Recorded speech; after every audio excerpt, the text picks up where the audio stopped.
La Russie utilise la faim comme arme de guerre. C'est l'accusation des participants à une conférence sur la sécurité alimentaire mondiale, vendredi à Berlin. En Afrique, de nombreux pays dépendent des céréales ukrainiennes ou russes pour se nourrir, mais les prix explosent et la famine menace des populations déjà fragiles, notamment parce que les ports ukrainiens sont bloqués. Pour les États-Unis, Moscou restreint délibérément les exportations de céréales.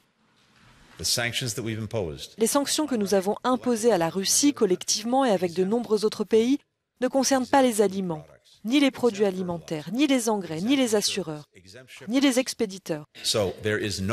Il n'y a donc aucune raison pour que cela ne bouge pas, aucune raison autre que le blocus de l'Ukraine par la Russie et le refus de la Russie, dans de nombreux cas, d'exporter ses propres céréales pour des raisons politiques.